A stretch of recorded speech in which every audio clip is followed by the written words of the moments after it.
구약성경 시편 1편입니다.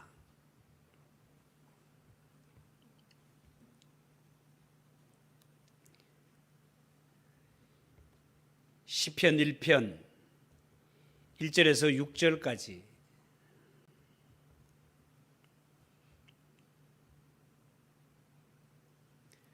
제가 한 절, 여러분들이 한 절 교독하도록 하겠습니다. 1절입니다. 복 있는 사람은 악인들의 꾀를 따르지 아니하며 죄인들의 길에 서지 아니하며 오만한 자들의 자리에 앉지 아니하고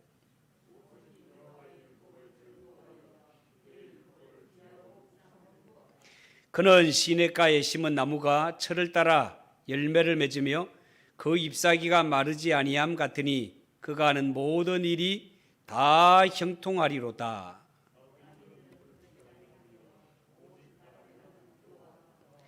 그러므로 악인들은 심판을 견디지 못하며 죄인들이 의인들의 모임에 들지 못하리로다.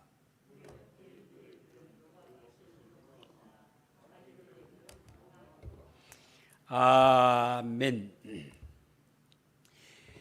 오늘 읽은 이 말씀을 가지고 성도는 복 있는 사람입니다. 성도는 복 있는 사람입니다. 그런 제목으로 말씀을 전합니다. 우리 신축년 새해 첫 주일에 하나님의 은혜와 축복이 우리 모든 성도들의 심령과 가정 위에 충만하시기를 예수 이름으로 축복합니다. 이 시간에는 특별히 새해 첫 주일을 맞아 복에 대한 설교를 하려고 합니다.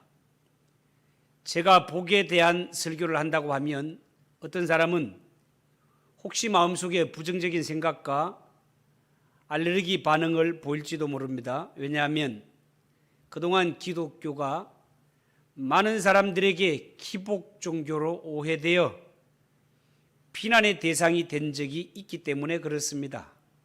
그렇지만 실제로 이 세상에 존재하는 모든 종교는 인간의 축복과 행복을 강조하고 있는 것이 사실입니다.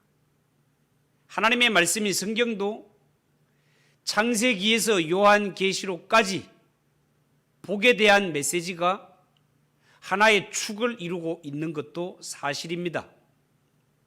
예수님은요, 산상보훈의 말씀을 하실 때 팔복의 말씀으로 시작하셨고, 하나님께서 믿음의 조상 아브라함을 처음 부르실 때도 내가 너로 큰 민족을 이루고 내게 복을 주어 네게 복을 주어 네 이름을 창대케 하리니 너는 복의 근원이 될지라. 너는 복의 근원이 될지라 말씀하셨습니다. 그러므로 우리 기독교가 복에 대하여 강조하는 것, 그 자체를 두고 시비를 거는 것은 절대로 옳지 않습니다. 문제는요, 세상 사람들이 말하는 복과 성경이 말하는 복이 서로가 개념이 다르다는 것을 깨닫고 올바른 복의 개념을 정립시켜 주는 것은 오히려 당연한 일이라 하겠습니다. 그래서 저는 새해를 맞아 이 신년 예배에 시편 1편 말씀을 통해서 예수 믿는 성도가 하나님으로부터 반드시 받아 누려야 할 복에 대해서 말씀을 드리려고 하는 것입니다. 바라기는 오늘 이 말씀이 여러분에게 하나님의 놀라운 은혜와 그야말로 우리 삶에 그대로 이루어지는 그런 축복의 말씀이 되시길 다시 한번 주님의 이름으로 축복합니다. 첫 번째 우리가 생각할 것은 우리 예수 믿는 성도들, 하나님의 자녀들은 예수를 믿음으로 말미암아 이미 복을 받은 사람이라는 것입니다. 여러분, 오늘 1절에 복 있는 이라고 할 때 이 복이라는 단어가 복수로 되어 있습니다. 복수로 기록되어 있다는 말은 하나님이 우리에게 주실 은혜와 복이 그만큼 풍성하시다 그 말입니다. 풍성하신 하나님. 그러므로 이 본문을 해석할 때는요, 예수 믿는 성도가 이렇게 하면 앞으로 복을 받을 것이다, 이런 형태로 볼 것인가, 아니면 예수 믿는 성도는 이미 복을 받았으니 앞으로 이렇게 살아야 할 것이다 로 볼 것인가를 먼저 결정을 해야 됩니다. 여러분, 오늘 이 성경은 의인과 악인을 구별했습니다마는 기독교에서 복이라는 것은 내가 하나님 앞에 의인이기 때문에 복을 받는 것이 아니고, 사실은 내가 이미 복을 받은 사람이기 때문에 의로운 사람이 되었고, 의로운 사람이 되었으면 살아가는 모습도 달라야 된다라는 것입니다. 그래서 성경에서 말하는 복은 세상 사람들이 말하는 복과는 근본적으로 차이가 있다 하겠습니다. 세상 사람들이 말하는 복은요, 한결같이 자기중심적입니다. 향락추구적입니다. 현세적인 것입니다. 자신의 욕망을 충족시켜 주는 것을 가리켜서 세상 사람들은 복이라고 그렇게 정의를 내립니다. 그렇지만 하나님의 말씀인 성경이 우리에게 제시하는 복은요, 하나님 중심적입니다. 말씀 중심적입니다. 은혜 중심적이요, 성경에서 말하는 복은 우리가 죄 문제를 극복하는 것, 죄 문제를 해결하는 것을 가리켜서 복이라고 말합니다. 여러분, 인생이 당하는 모든 문제, 크고 작은 어려움들, 이 모든 저변에는 죄 문제와 연결되어 있습니다. 인생이 불행해지게 되는 모든 원인이 다 죄와 관련이 있단 말이죠. 사람이 이 죄 문제만 해결할 수 있다면 모든 저주와 형벌에서 벗어나 정말 인간이 원하는 이러한 행복과 이런 하나님 앞에 정말 복된 삶을 살 수 있는데, 문제는 인생은 죄 문제를 해결할 수 없다는 것입니다. 그런데 하나님께서 우리에게 유일하게 죄 문제를 해결할 수 있도록 그 길을 열어주신 분, 그분이 바로 하나님의 아들이신 주 예수 그리스도 아닙니까?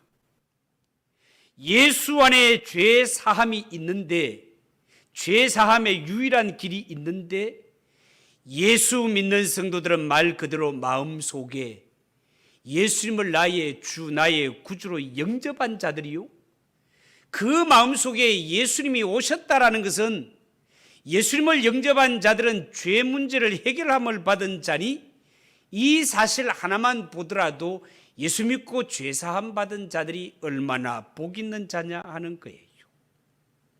오늘 이 성경을 보면 마치 우리가 하나님 앞에 복을 받기 위해서는 소원을 빌고 노력을 해야 되는 것처럼 그렇게 되어 있지만, 사실은 그보다 훨씬 중요한 것은 예수 안에 있는 자, 예수 믿는 자, 예수님을 영접하여 예수님이 내 속에 오신 자, 예수 믿는 성도죠. 그 사람은 하나님 앞에 이미 복을 받은 자라는 사실입니다.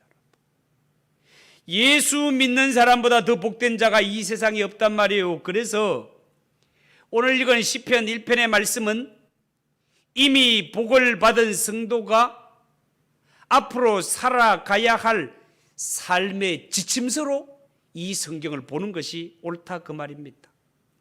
여러분, 정말로 그렇습니다.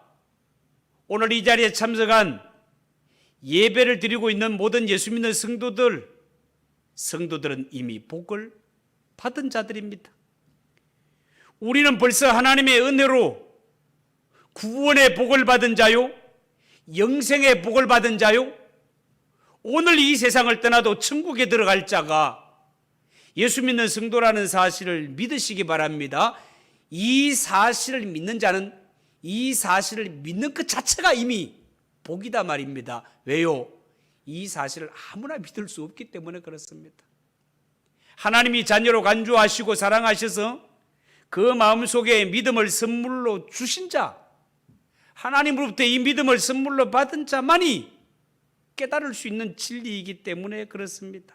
자, 그렇다면 예수를 믿음으로 말미암아 이미 복을 얻은 사람이 된 성도들은 살아갈 때 어떻게 살아야 할 것인가라고 할 때, 오늘 이 성경 본문은 성도가 행하지 말아야 될 것에 대해서 3번에 걸쳐서 아니요, 아니요, 아니요라는 말씀을 기록하고 있습니다.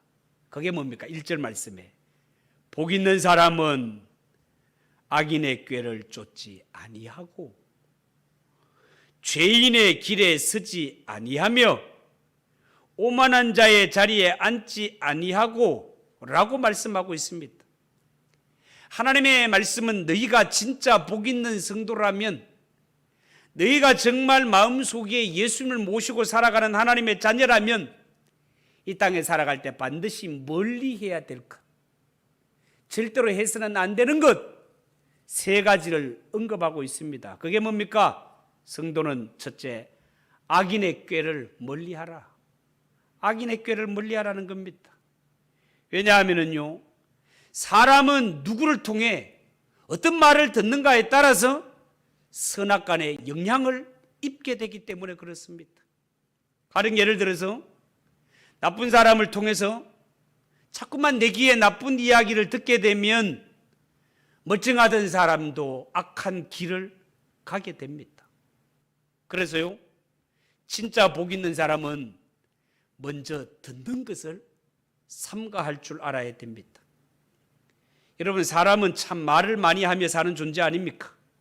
그런데요, 말 중에도 나를 선한 길로 인도하는 말이 있는가 하면 나를 악한 길로 이끄는 말도 있다라는 것입니다. 그렇기 때문에 진짜 복 있는 사람은, 예수님 마음 중심에 모시고 살아가는 믿음의 사람은 마음의 문을 달고 들어야 할 말과 듣지 말아야 할 말을 구별할 줄 알아야 된다, 그 말입니다. 왜냐하면요, 우리가 자신의 마음을 잘 지키게 되면 어떤 악한 자들이 와서 우리를 쓰러뜨리려 하더라도 그 악에서 우리를 지킬 수 있기 때문에 그렇습니다. 가령 예를 들어서 우리 집 대문 밖에서 막 깡패들이, 폭력배들이 대판 집단적으로 막 싸움이 벌어졌다고 칩시다. 이거 뭐 어떤 사태가 벌어질지 몰라요. 대문 밖에 이런 엄청난 일이 벌어졌다 하더라도 우리의 집 대문을 든든하게 잠가 놓으면, 우리의 집의 문들을 든든히 잠가 놓으면 밖에는 어떤 일이 벌어지더라도 안에는 안전한 것과 같이, 우리가 살아가는 이 세상에는 선하고 좋은 말만 있는 것이 아니라 나를 힘들게 하고 시험 들게 하고 죄 짓는 길로 인도하는 이러한 말들도 많이 있단 말이에요.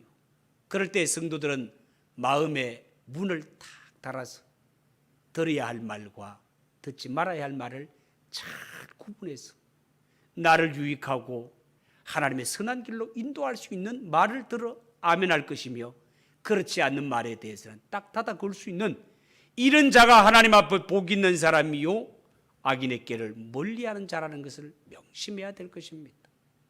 두 번째 멀리해야 될 것이 뭡니까? 성도는 죄인의 길에 서지 않도록 조심하라는 것입니다.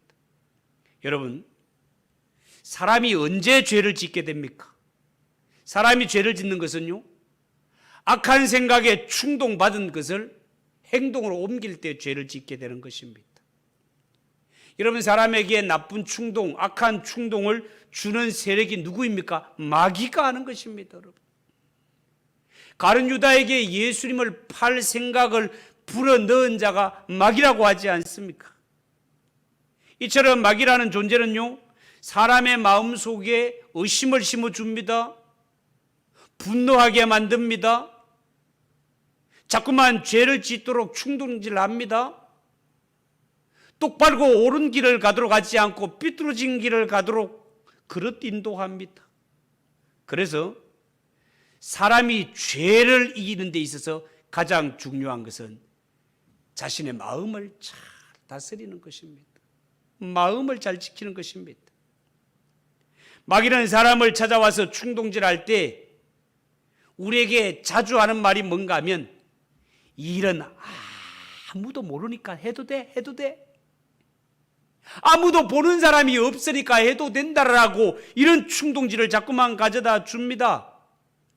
뿐만 아니라 마귀는 이번에 딱 한 번만 하면 돼. 딱 한 번. 딱 한 번이야. 딱 한 번. 이라고 속삭입니다. 그러나 그것은 마귀가 가장 잘 사용하는 거짓말입니다. 여러분, 사람은 한번 죄인의 길에 들어서게 되면 그것으로 죄의 발목이 붙잡히게 됩니다. 마귀에게, 죄에게 발목이 잡히게 되면 그 죄인의 자리에서 쉽게 빠져나올 수가 없습니다, 여러분.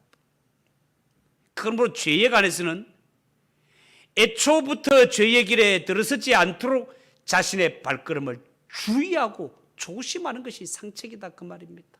그래서 성경은 죄인의 길에 서지 말라라고 그렇게 말하고 있는 거예요. 세 번째는요, 믿음의 사람, 하나님의 사람은 오만한 자의 자리에 앉지 않도록 조심하라. 오만한 자의 자리에 앉지 않도록 조심하라. 여러분, 성경에서 오만한 자는요, 하나님을 인정하지 않는 사람, 하나님을 믿지 않는 사람, 오만한 사람입니다. 하나님을 인정하지 않고 믿지 않는 사람은요, 마치 이 세상이 자기 세상인 것처럼 하늘 높은 줄 모르고 하나님 두려운 줄 모르고 오만하게 살아갑니다. 하나님을 믿지 않기 때문에 그렇습니다. 그러나 여러분, 분명한 것은 이 세상의 주인은 사람이 아니라 전능하신 하나님 아니십니까? 인생은 어떤 존재라 하더라도 하나님이 지으신 창조 세계에 사는 자요, 하나님의 집에 새들어 사는 존재에 불과하다, 그 말입니다. 이런 지경에 살아가는 인생이 세상에 살아가며 하늘 높은 줄 모르고 하나님 두려운 줄 모르고 마치 인간이 하나님인 것처럼 교만하게 살아가는 것, 그 자체가 오만한 자의 모습이다, 그 말입니다. 여러분, 우리 예수 믿는 성도는 성경이 택하신 족속이라고 했습니다. 하나님의 자녀라고 했습니다. 왕 같은 제사장이라고 했습니다. 하나님 보실 때 예수 피로 구속받은 하나님의 성도 한 사람 한 사람이 얼마나 존귀한 하나님의 보물 같은 존재인가를 말씀하시는 겁니다. 그런데 이렇게 거룩하신 하나님의 자녀가 되고 예수 피로 구속받은 하나님의 자녀들이 이 땅에 살아갈 때 앉을 자리와 설 자리를 구별하지 못하고 살아가는 것이 말이 되겠습니까? 죄에 빠져서 부끄러운 모습으로 살아가는 것이 하나님의 자녀들에게 어울리기나 한 모습이겠습니까? 여러분, 오만한 자리에 앉기를 좋아하는 자, 반드시 이 사람은 죄를 향하여 달려가게 되고 이 죄의 발목이 붙잡히는 날에는 죄로 말미암아 반드시 심판을 받게 된다, 그 말입니다. 원컨대 절대로 예수 믿는 성도들은 이 땅에 살아갈 때 오늘 이 성경에서 멀리해야 될 것, 악인의 꾀, 죄인의 길, 오만한 자리에 빠지지 않도록 자신을 잘 지켜가는 성도들이 꼭 되시기를 주님의 이름으로 축복합니다. 그리고 우리 예수 믿는 성도가 적극적으로 힘써야 될 것은요, 오늘 성경에 여호와의 율법을 즐거워하며 그 율법을 주야로 묵상하라, 그렇게 말하고 있습니다. 왜 그렇습니까? 왜 하나님의 말씀을 가까이 하고 주야로 묵상하라고 합니까? 그것은요, 하나님의 율법, 하나님의 말씀 안에 하나님의 백성이 걸어가야 할 복된 길이 다 들어있기 때문에 그렇습니다. 이 하나님의 말씀이 하나님께로 인도하는 약도, 옛날로 치면 지도와 같은 것이고 요즘으로 치면 내비와 같은 것이다 말입니다. 아무리 복잡하고 찾기 힘든 곳이라 하더라도 내비에 바로 주소만 딱, 전화번호만 딱 쳐도 바로 그 길로 인도해 주는 것처럼 하나님의 말씀은 하나님의 백성들이 하나님이 기뻐하신 뜻대로 살아갈 수 있는 길을 제시해 주는 역할을 하나님의 말씀이 한다는 사실을 꼭 기억하시고 하나님의 말씀 놓지 않고 이 하나님의 말씀을 늘 가까이 하며 살아가는 성도들이 되시기를 축복합니다. 두 번째, 오늘 이 복이 받은 사람들, 이미 복을 받은 주의 성도들은 시냇가에 심겨진 나무처럼 살아갈 수 있습니다. 3절을 보십시오. 저는 시냇가에 심은 나무가 시절을 쫓아 과실을 맺으며 그 잎사귀가 마르지 아니함 같으니 그 행사가 다 형통하리로다. 그렇게 말했습니다. 여러분, 저 이스라엘이라는 나라는 가보면 한철은 잘 자라다가도 건기가 되면, 비가 오지 않는 계절을 건기라고 하지 않습니까? 건기가 되면 말라 죽는 나무들이 많습니다. 그런데 언제나 푸르게 잘 자라는 나무, 이런 건기에도 잎이 청청하고 잘 자라는 나무는요, 결국은 샘 곁에 심겨지거나 마르지 않은 시냇가에 심겨져 있는 나무가 늘 잎이 청청하고 생명력이 왕성할 수 있는 것입니다. 그런데요, 이 시편의 기자가 볼 때 이 땅에 살아가는 많은 사람들 가운데 특별히 하나님의 말씀을 사모하며 살아가는 사람, 말씀 중심으로 살아가는 사람, 그 사람은 마치 물가에 심겨진 나무처럼 그의 삶이 복되고 형통하더라는 것입니다. 그런데요, 말씀대로 살지 않는 자, 하나님 말씀 알기를 우습게 하는 자들, 이들은 한때는 잘 되는 것 같지만 한순간에 말라버리더라는 것입니다. 여러분, 예수 믿는 성도라고 해서 처음부터 다 형통한 것 아닙니다. 샘 곁에 무성한 나무의 축복을 받았던 요셉도 성경에 보면 처음에는 활 쏘는 자들이 그를 얼마나 공격을 하고 얼마나 많은 어려움을 받는지 모릅니다. 그런데 뚜껑을 열고 보니까 요셉을 향하여 활을 쏜 자들이 다 형제들이었습니다. 다 형제들. 수많은 어려움과 수많은 고난의 골짜기를 요셉이 통과하지 않습니까? 그렇지만 하나님이 전능하신 팔로 요셉을 붙들어 주었을 때 수많은 어려움과 활 쏘는 자들의 공격 속에서도 쓰러지지 아니하고 결국은 요셉을 하나님이 높이 올리시며 요셉이 공격하던 그들을 오히려 구원하는 이런 구원자로 우뚝 서게 되는 것을 보지 않습니까?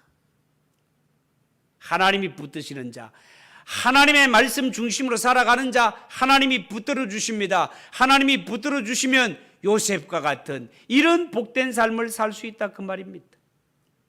여러분, 세상 사람들은 모든 것을 세상적인 방법으로 이루려 하기 때문에 대충 눈치만 잘 보면 되는 걸로 그렇게 생각을 합니다.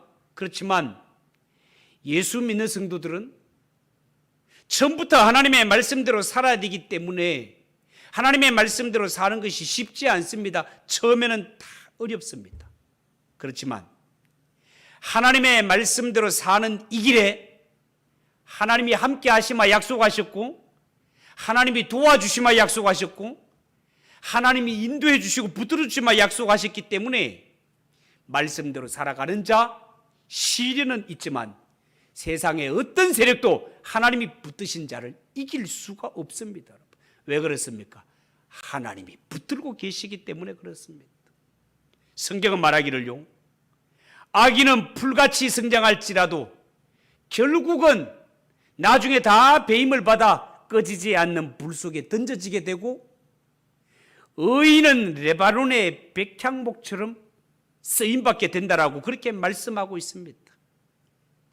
여러분, 쉽게 성공하기를 좋아하는 사람, 쉽게 망하게 되어 있습니다. 그렇지만 삶의 뿌리가 하나님께 연결되어 있는 자, 그 사람은 영원한 생명을 누리게 됩니다. 4절 말씀에 보면 악인은 그렇지 않으며 오직 바람에 나는 겨와 같도다, 그렇게 말했습니다. 여러분, 이 말씀은 마치 타작마당에서 키질을 하는 모습을 연상하게 하지 않습니까? 곡식을 거두어 들인 후에 옛날에 농부들이 키질하는 모습을 보면 바람이 부는 곳에서 이 키질을 하게 되면 알곡은 남게 되고 죽정이는 다 날아가게 되어 있습니다. 여러분, 여기서 말하는 알곡이라는 것은 예수 믿은 후에 변화된 인격을 말하는 것입니다. 내가 예수를 믿고 예수님이 나의 모든 것이 되시며 예수로 말미암아 거듭난 사람, 예수님이 전부인 사람은 이 땅에 살아가면서 비록 시련의 바람이 많지만 이런 시련의 바람에 낙심하거나 넘어지지 아니하고 꿋꿋이 모든 시련들을 다 이겨내지만, 그러나 아무리 예배당에 나와도 거듭나지 못한 사람, 예수 외에 다른 것이 마음속에 가득한 사람, 이런 사람은 결국은 기질, 이 시련의 바람이 불어올 때 견디지 못하고 다 날려가 버리게 된다는 것입니다. 예수님께서 말씀하시기를 가시나무에서 무화과를, 은근키에서 포도를 딸 수 없다라고 말씀하셨습니다. 사람들은 그냥 자신이 가시나무이면서 남들에게 잘 보이기 위해서 무화과 나무를 열매를 가지고 와서 붙여보지만 이것은 자신이 맺은 열매가 아닙니다. 가짜단 말이에요. 잠시 잠깐 사람을 속일 수는 있을지 모르나 하나님은 절대로 속일 수 없는 것입니다. 진짜 열매인가 가짜 열매인가가 반드시 드러날 날이 있다라는 것입니다.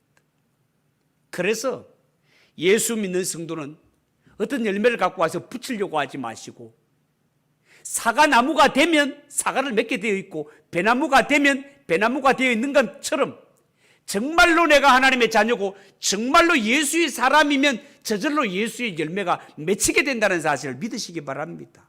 그래서 우리가 어떤 열매를 맺으려고 노력하는 것보다가 어떤 사람이 되는가가 훨씬 더 중요한 것이란 말입니다. 정말 예수 안에 신실한 사람, 정말 거듭난 사람, 정말 하나님의 자녀인 것이 그렇게 소중한 일이다, 그 말입니다. 하나님께서는요, 하나님의 말씀을 사모하고 말씀대로 사는 자에게 이런 형통한 복을 주시마 약속하셨습니다. 예수 믿는 성도들은요, 비록 돌아가는 길이라도 바른 길 가는 것이 정직한 길이요 지름길이라는 것을 여러분 명심하시고, 정말 우리가 하나님 앞에 형통한 삶을 원한다면 힘들고 어렵더라도 하나님과 바른 관계를 맺고 살아가는 성도들이 되시기를 바랍니다. 물가에 심겨진 나무가 풍성한 열매를 맺는 것처럼 하나님과 바른 관계를 맺고 살아가는 사람 위에 하나님께서 형통한 복을 주신다고 약속하고 있는 것입니다. 3절에 저는 시냇가에 심은 나무가 시절을 쫓아 과실을 맺으며 그 잎사귀가 마르지 아니함 같으니 그 행사가 다 형통하리로다. 여러분, 이 말씀은 하나님으로부터 복을 받을 자의 구체적인 삶의 모습을 표현한 말씀입니다. 이 얼마나 기막히고 절묘한 표현입니까? 시냇가에 심겨진 나무, 하나님과 바른 관계를 맺고 살아가는 성도, 그에게는 풍성한 열매가 약속되어 있습니다. 청청한 잎사귀가 약속되어 있습니다. 형통한 삶이 약속되어 있습니다. 여러분, 우리나라는 어디를 가더라도 맑은 물이 넉넉하고 나무가, 푸른 나무가 많아서 어쩌면 오늘 이 본문이 실감나지 않을 수도 있습니다. 그런데요, 저 중동 지역에 가면 정말로 물이 귀합니다. 우리나라에 이런 느티나무 같은 나무 없습니다, 여러분. 눈을 닦고 봐도 없어요. 특히 이집트를 출발해가지고 이스라엘까지 가는 그 길이 광야길, 이스라엘 백성들이 40년 갔던 길 아닙니까? 그 길을 지금은 차를 타고 가지만 그 길을 가면서 정말 물이 흐르는 시내라든가 이런 느티나무 같은 나무 하나를 볼 수 없습니다, 여러분. 그 길을 이스라엘 백성들이 40년 가게 되는데요, 그런데 여기에서 오늘 이 성경에 말하는 이러한 물이 넉넉하고 잎이 청청한 이런 풍성한 이러한 열매, 이런 것들을 성경이 표현할 때는요, 하나님 앞에 가장 복된 사람을 시적으로 표현할 때 표현하는 방법이 물가에 심겨진 나무, 풍성하게 열매 맺는 나무, 이런 시적인 표현을 가져오게 되어 있다는 것입니다. 예레미야 17장 7절 8절 이런 말이 있어요. 여호와를 의지하며 여호와를 의뢰하는 그 사람은 복을 받을 것이라.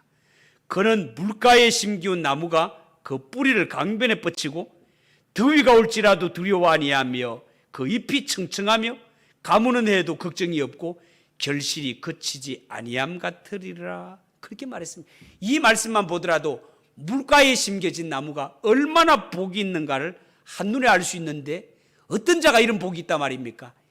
예수를 믿고 하나님의 자녀가 된 자는 이미 물가에 심겨진 나무와 같은 이런 복 있는 심령이 예수 믿고 살아가는 성도의 삶이라는 것입니다. 그렇지만 아무리 그럴듯하더라도 예수 없는 심령, 하나님 없이 살아가는 심령은 성경이 뭐라고 하겠습니까? 악인은 오직 바람에 나는 겨와 같도다라고 그렇게 말하고 있습니다. 하나님 없이 살아가는 인생, 뭐 대단한 것 같이 보이지만 풀 같은 인생이고, 다 키질하면 바람에 날려 다 사라지게 될 허무한 이러한 삶이 하나님 없이 살아가는 삶이다, 그 말입니다. 사랑하는 성도 여러분, 때로는 우리가 세상에 살아갈 때 악인이 형통한 것 같고 악인이 더 잘 되는 것처럼 여겨질 때도 있습니다. 그렇지만 성경은 악인은 풀같이 성장하나 의인은 레바논의 백향목처럼 발육한다. 저 광야지대의 풀이라는 것은 비가 한번 내리면 자라는 게 보일 만큼 쑥 자랍니다. 그러나 태양의 열기 앞에 쓰러져 버리고 배임을 당하고 불 속에 던져지지만 레바논의 백향목, 나무는 자라는 것이 안 보여요. 1년 지나도 안 보여요. 그렇지만 세월이 지나면 이 나무가 굵어지고 키가 자라고 나무 중에 가장 훌륭한 제목으로 쓰이는 나무가 레바논의 백향목 아닙니까, 여러분? 예수 믿는 성도는 레바논의 백향목처럼 발육한다. 절대로 악인의 형통을 두려워하지 말라. 6절, 대저 의인의 길은 여호와께서 인정하시나 악인의 길은 망하리로다 라고 말했습니다. 여러분, 성도가 가는 길은 하나님이 알아주시는 길입니다.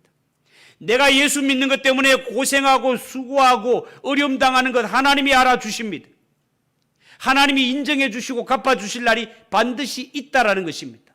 그러나 악인들, 예수님 멸시하고 하나님 없이 살아가는 사람, 그들을 향해서는 반드시 심판이 기다리고 있을 것이며 반드시 하나님과 양과 염소를 가르듯이 알곡과 쭉저기를 가르칠 날이 있다라는 것이 성경의 약속이라는 사실을 여러분 꼭 명심하시고, 절대로 악인의 형통을 부러워하지 마시고 우리의 가는 길은 의인의 길이요 레바논의 백향목의 길이라는 것을 명심하시기 바랍니다. 여러분, 신춘년 새해 첫 주일입니다.